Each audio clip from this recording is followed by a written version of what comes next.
ඇත්තටම ඉතින් ඒ වගේ ප්‍රශ්නයක් ආවොත් එහෙම ඒ කියන්නේ ලිංගික වශයෙන් පිරිමි ළමයින්ට අප්‍රාණික වශයෙන් එහෙම ප්‍රශ්නයක් ආවොත් එහෙම ඉතින් ඒකට බෙහෙත් තියෙනවා. ඉතින් ඒකට ඒ අදාළ වෛද්‍යවරයෙක් ගාවට ගිහිල්ලා එයා නිර්දේශ කරලා ඒ ඖෂධ ලබා ගන්න ඕනේ. ඒක තමයි ඉතින් වෙන්න ඕන විදිය. නැතුව අපි ෆාමසියට ගිහිල්ලා ෆාමසියෙන් ඉතින් ඉල්ල ගන්න එක නෙමෙයි. ඒක මොකද මේ බෙහෙත බොන එක ගොඩාක් භයානක වෙන්න පුළුවන්. මොකද ඒකේ සයිඩ් ඉෆෙක්ට්ස් තියෙනවා. සැලකියුතු සයිඩ් ඉෆෙක්ට් තියෙනවා. ඒ වගේම සිනර්ජික් ඉෆෙක්ට් තියෙනවා. අපි බලමු මොනවාද මේ සිනර්ජික් ඉෆෙක්ට් කියන්නේ කියලා එහෙම. මෙන්න මේ වගේ සිද්ධියක්. ඉතින් ඇත්තටම ඔය බෙහෙත් එක මෙන්න මේ නමින් තමයි හඳුන්වන්නේ. මේ බෙහෙත මෙන්න මේ නමින් තමයි ඒක හඳුන්වන්නේ. මේක ඇවිල්ලා මෙන්න මේ කැටගරි එකට තමයි අයිති වෙන්නේ. මොකද්ද මේ? PDE5 කියන්නේ phosphodiesterase type 5 inhibitor. ඒ කියන්නේ මේක ඉන්හිබිටර් එකක් ඇත්තටම. මේකෙන් වෙන අර මේකේ වෙන ෆයිනල් අවුට්කම් එක තමයි blood vessels dilate කරන එක. ඒ කියන්නේ blood vessel එකක් ගත්තොත් එහෙම ඒකේ ඒක මහත් වෙනවා ඇත්තටම dilate කරනවා. එතකොට මොකද වෙන්නේ? මේක ඇත්තටම දැන් අද කාලේ මෙන්න මේ ප්‍රශ්නෙට නිර්දේශ කරන් මේ ලිංගික වශයෙන් අප්‍රාණික අයට මේ බෙහෙත් එක නිර්දේශ කරත් මේ බෙහෙත් එක හොයාගත්තේ ඒ වගේ සිද්ධියකට නෙමෙයි. මේක ඒ කාලේ හොයාගත්තේ pulmonary hypertension කියන ලෙඩට. ඒ කියන්නේ පුප්පුෂීය අධ්‍යාතතිය කියන සම්බන්ධය. ඒ කියන්නේ පෙනහළු වල අධික රුධිර පීඩනයක් ආවොත් එහෙම ඒ රුධිර පීඩනයට තමයි මේක හොයාගත්තේ. ඉතින් මේක මේ බෙහෙත් එක ඊට වඩා ඉෆෙක්ටිව් වුණා මේ සිද්ධියට. ඉතින් මේකෙදිත් වෙන්නේ දැන් ගත්තොත් එහෙම ශිෂ්ණයේ ඇත්තටම උද්ගාමක පේශි වලට රුධිරය සපයන රුධිර වාහිනිය තියෙනවානේ. ඒ රුධිර වාහිනිය වලට බ්ලඩ් ඒ කියන්නේ ඒ රුධිර වාහිනිය වල වේස ඩයලේට් කරාම ඒකේ තියෙන රුධිර නාල ඩයලේට් කරාම ඒකට රුධිර සැපයීම වැඩි වෙනවා. ඉතින් රුධිර සැපයීම වැඩි වීමේ ප්‍රතිඵලයක් විදිහට තමයි ඒ කියන්නේ ඒක ප්‍රාණවත් වෙන්නේ. ඉතින් මේක බොන එක ඇත්තටම භයානකයි. ඒ කියන්නේ වෛද්‍යවරයෙක් නිර්දේශ කරන්නේ නැතුව මේක ෆාමසියෙන් ගිහිල්ලා ඉල්ලගෙන බොනවා නම් ඒක ගොඩාක් භයානකයි. මොකද මේකේ සිනර්ජික් ඉෆෙක්ට් එකක් තියෙනවා. ඉතින් හිතන්න තම කෙනෙක් ඉන්නවා එයා මෙන්න මේ බෙහෙත් එක ගන්නවා. මේකත් ඇවිල්ලා වේසෝඩයලේටර් එකක් GTN. මොකද ග්ලිසරයිල් ට්‍රයිනයිට්‍රේට්. ඒක ගත්තොත් එහෙම මේක සිනර්ජික් ඉෆෙක්ට් එකක් වෙන්න පුළුවන්. ඒ කියන්නේ ඔය ඩ්‍රග් ඉන්ටරැක්ෂන් වල තියෙනවා ඒ කියන්නේ එක ඉෆෙක්ට් තියෙනවා. උදාහරණයක් විදිහට තමයි ඇඩිටිව් ඉෆෙක්ට් එකක්. ඇඩිටිව් ඉෆෙක්ට්ස් තියෙනවා. ඒ කියන්නේ සාමාන්‍යයෙන් බලපෑම් එකට එකතු වෙනවා වගේ එකක්. ඉතින් මේකට වඩා දැන් මෙතන බලපාන්නේ මේ ඉෆෙක්ට් එක නෙමෙයි. ඇත්තටම සිනර්ජික් ඉෆෙක්ට් කියලා එකක් තියෙනවා. මොකද සිනර්ජික් ඉෆෙක්ට් එකක් කියන්නේ සාමාන්‍යයෙන් ඇඩිටිව් ඉෆෙක්ට් එක නම් ඉතින් සාමාන්‍යයෙන් 1 2යිනේ.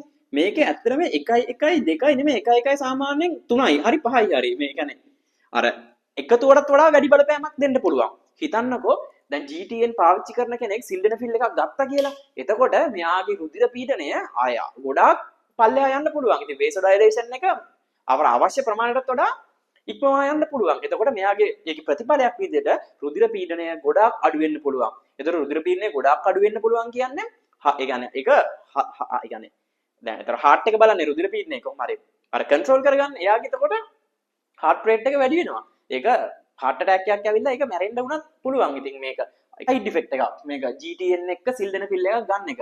ඒකින් දා ડોක්ටර් කෙනෙක්ගේ prescription එකකින් තොරව ඒ ෆාමසි වලට ගිහිල්ලා එහෙම ඒ කියන්නේ මේකේ බ්‍රෑන්ඩ්ස් දිනවා. ගොඩක් අය බ්‍රෑන්ඩ්ස් වලින් තමයි ඉල්ලන්නේ. මේකේ එක බ්‍රෑන්ඩ්ස් දිනවා. ඉතින් මම ඒ බ්‍රෑන්ඩ් කියන්න යන්නේ නැහැ. ඒ බ්‍රෑන්ඩ් ගිහිල්ලා ඉතින් ෆාමසි කට්ටියටත් ඉතින් බිස්නස් එකක් නේ කරගන්න ඕන. ඉතින් ඒකින්ද ඒගොල්ලන්ගේ සේල් එක කරගන්න ඒගොල්ලෝ බෙහෙත් දෙනවා. ගොඩක් ෆාමසි වලින් දෙනවා. ඉතින් ඒක NMR වලින් ඒක කන්ට්‍රෝල් කරන්න ඕන හරිනම්. ඉතින් ඇත්තටම ෆාමසි වලින් දෙනවද කියලා. ඉතින් ඒක නොදී ඉන්න තරමට තමයි හොඳ. මොකද සාමාන්‍ය තරුණ වයසේ කෙනෙක්ට මේ ප්‍රශ්න එනවා අඩුයි. ඉතින් ඒගොල්ලෝ කාගේ හරි කීමකට මොකක් හරි මේක මේ ඩ්‍රග් එක පාවිච්චි කරොත් ඒගොල්ලන්ට ඒ කියන්නේ සෙක්ෂුවල් ටයිම් පීරියඩ් එක වැඩි කරගන්න පුළුවන් කියලා. අන්න ඒ වගේ වැරදි මතයකින් මේක ගන්නවා.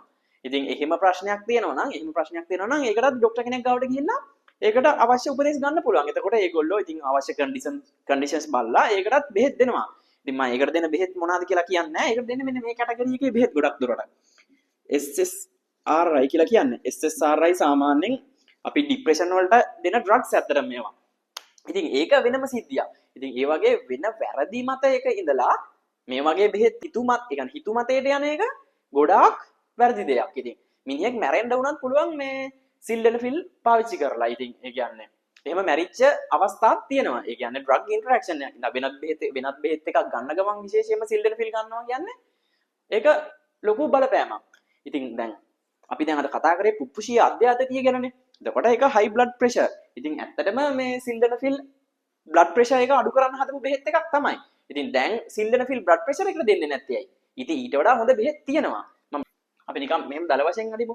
ඒතර අපි high blood pressure නැත්නම් hypertension කියලා කියන්නේ මොකද්ද? hypertension කියලා කියද්දී අපි ගන්නෙ මොකද්ද? cardiac output into ඒ කියන්නේ cardiac output වැඩි කිරීම TPR total peripheral resistance. ඒ කියන්නේ පර්යන්ත රුධිර වාහිනී වල ඇති ප්‍රතිරෝධයත් cardiac output හෘද ප්‍රතිදානය TPR total peripheral resistance. ඒ කියන්නේ පර්යන්ත රුධිර වාහිනී වලින් ඇති කරන ප්‍රතිරෝධයේ ගුණිතයක් විදිහට තමයි අපිට hypertension එන්නේ. blood pressure එකක් ඇඟේ build up වෙන්නේ මෙන්න මේ දෙකේ ප්‍රතිඵලයක් විදිහට තමයි. ඉතින් මේකේ එක factors තියෙනවා. ඒ කියන්නේ heart pressure ඒ කියන්නේ මේ blood pressure එක වැඩි කරන එක factors තියෙනවා. ඒ factors වලට ඒ වගේ අදාළ තැන් වල මොකක් හරි තැනක් inhibit කරන්න අපිට ඊට වඩා sildenafil වලට වඩා හොඳ බෙහෙත් තියෙනවා. ඉතින් උදාහරණයක් විදිහට දැන් අපි ගන්නවා ACE inhibitors කියලා જાතියක් තියෙනවා. ACE inhibitors. ඒක ප්‍රසිද්ධ drug එකක් ලංකාවේ. ACE inhibitors. මොනවාද? enzyme අපි මෙතන තියෙනවා මේකේ enzyme එකක් angiotensin ඒ කියන්නේ angiotensin converting enzyme. ඉතින් ඒකේ angiotensin 1 කියන එක angiotensin 2 කියන එකට convert කරන්න පුළුවන් enzyme එකක් තියෙනවා. ඒ enzyme එක inhibit කරොත් එහෙම ඇත්තටම angiotensin 1 angiotensin 2 බවට convert වෙන්නේ නැහැ. එතකොට blood pressure එක ඒක දැන් ඒ කියන්නේ angiotensin 2 තමයි තියෙන්න ඕන blood pressure එක වැඩි වෙන්න. ඉතින් angiotensin 2 උනේ නැහැ කියන්නේ ඒක ලිග කතන්දරයක්. ඉතින් මම සරලව කියන්නම්. ඉතින් angiotensin 2 උනේ නැහැ කියන්නේ ඇත්තටම blood pressure එක වැඩි වෙන්නේ නැහැ. ඔය වගේ ගොඩාක් බෙහෙත් තියෙනවා. ඉතින් එකක් ඔය ACE inhibitors. තව තියෙනවා මොනවාද? angiotensin receptor blockers. ඊට වඩා තියෙනවා beta blockers කියලා තියෙනවා. alpha blockers කියලා තියෙනවා. තව diuretics වර්ග. ඒ කියන්නේ ගොඩක් තියෙනවා බෙහෙත් වර්ග. ඔයාලට ඉතින් උදාහරණ දෙනවා. ඉතින් ඒවා මෙඩිසින් ගියාම ලස්සනට ඉගෙන ගන්න පුළුවන්.